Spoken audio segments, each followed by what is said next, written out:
Shalom, selamat pagi Bapak, Ibu, Saudara-saudari yang terkasih dalam Tuhan. Senang berjumpa kembali dalam program Hikmat Pagi pada hari ini, Selasa 12 Agustus 2025. Sebelum kita mendengarkan firman Tuhan, marilah kita berdoa terlebih dahulu. Mari kita berdoa. Selamat pagi Allah Bapa kami yang berada dalam kerajaan surga mulia, Engkau yang mempunyai kehidupan kami. Kami ucap syukur Engkau telah memberkati istirahat kami pada malam tadi ya Tuhan, dan terima kasih atas kesehatan yang telah Kau berikan pada hari ini untuk melaksanakan aktivitas kami pada hari ini ya Tuhan. Sebelum kami mulai aktivitas kami pada hari ini, kami akan membaca, mendengar dan merenungkan sebagian dari firman-Mu. Kiranya firman ini dapat menjadi rhema dalam kehidupan kami. Dalam nama Tuhan Yesus, haleluya, amin. Hikmat pagi pada hari ini akan dibawakan oleh Saudara Revel dengan tema satu cara untuk bebas dari keterikatan. Bacaan terambil dari Roma pasal 2 ayat 12 yang berbunyi demikian. Sebab bukanlah orang yang mendengar hukum Taurat yang benar di hadapan Allah, tetapi orang yang melakukan hukum Tauratlah yang akan dibenarkan. Demikian sabda Tuhan, syukur kepada Allah. Selamat pagi, Bapak Ibu Saudara yang dikasihi oleh Tuhan Yesus Kristus. Pagi hari ini kita mau disapa kembali oleh renungan firman Tuhan yang tadi telah dibacakan. Mari kita mempersiapkan hati menyambut firman Tuhan. Bapak Saudara, menyambung dengan renungan yang kemarin, kita mengetahui bahwa faktanya adalah kita berada dalam kondisi dosa yang mengikat kita. Dan hal itu membuat seluruh tindakan kita selalu didasarkan oleh dosa di dalam kita itu. Karena dosa sangat menguasai kita dan kita akan selalu berbuat dosa, maka kita akan berujung pada akhir yang tidak menyenangkan, yaitu kematian kekal di neraka. Satu-satunya cara agar manusia bisa bebas dari hukuman yang tidak menyenangkan itu adalah perbuatan baik sempurna. Perbuatan baik yang sempurna. Nah, perbuatan baik yang sempurna itu bisa juga dikatakan dengan artian menjalankan hukum Tuhan secara sempurna. Seperti ayat yang tadi telah dibacakan. Jika satu saja hukum itu dilanggar, maka kita sudah melanggar seluruh hukum Tuhan. Karena tuntutannya sempurna. Seluruhnya harus diikuti. Andai satu aja gagal, maka itu sudah meniadakan keseluruhan kesempurnaan itu. Jikalau ada 613 hukum dalam hukum Taurat di Alkitab, maka melanggar satu saja, maka sudah tidak bisa memenuhi 613 peraturan itu.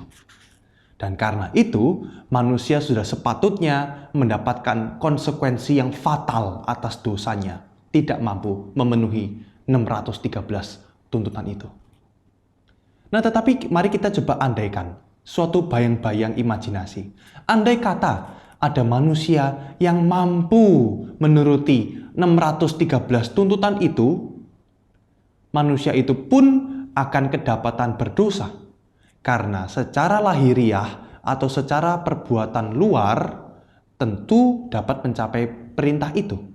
Tetapi saat menjalankan perintah-perintah itu ada unsur dosa terselubung di dalamnya. Nah, ini akan dimudahkan dengan sebuah contoh. Sebagai contoh saja, kita andai kata banyak menemukan orang-orang yang filantropi, orang yang dermawan, orang-orang yang senang berbagi ya dengan sumbangan-sumbangan untuk kebaikan manusia dan mungkin lingkungan sekitar. Nah, kita bisa katakan itu adalah suatu perbuatan yang mulia, yang baik.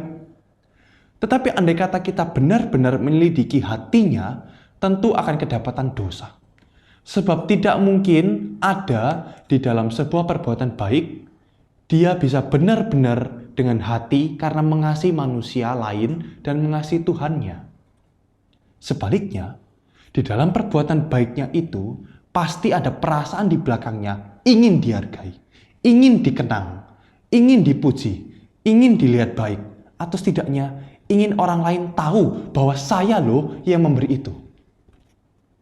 Jikalau kita melihat perbuatan baik itu andaikan sebuah berlian, maka saat orang mengecek setiap sisinya itu, setiap lekukan sisinya, pasti dia akan menemukan tidak semua sisi berkilau.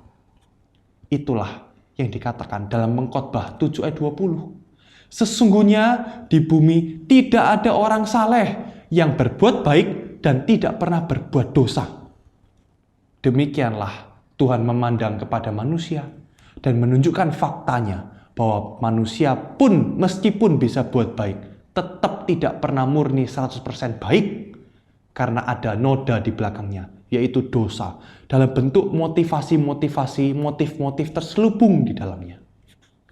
Dengan ini, maka manusia tidak pernah bisa lepas dari ikatan dosa yang ada dalam diri mereka. Karena itu pertanyaan reflektifnya bagi kita semua adalah, mari periksa motif kita saat berbuat baik. Apakah itu benar untuk Tuhan dan sesama, atau ada motif terselubung, yaitu untuk kebanggaan diri di dalamnya. Mari kita berdoa. Bapa di surga, jikalau renungan pada pagi hari ini boleh menegur kita, kami semua yang mendengarnya, bahwa kami adalah manusia celaka, manusia yang dipenuhi dengan dosa. Meskipun kami bisa dan boleh berbuat baik, menaati peraturan Tuhan, itu tidak menjamin bahwa kami punya motivasi yang baik. Motivasi yang tidak baik sama dengan berarti kami berdosa, meskipun perbuatan yang kami tunjukkan adalah baik. Maka Tuhan, ajarlah kami punya hati yang baik, motivasi yang baik. Dengan begitu perbuatan baik kami boleh berkenan kepadamu. Agar perbuatan baik kami punya makna dan bernilai, karena kami punya motivasi benar semata-mata untuk kebaikan manusia dan untuk memuliakan Tuhan. Mohon Tuhan ajari kami cara hidup berkenan kepada Tuhan dengan sempurna, sesuai dengan tuntutan Tuhan agar adalah yaitu sempurna. Kami berdoa memohon kepada Allah Roh Kudus. Amin.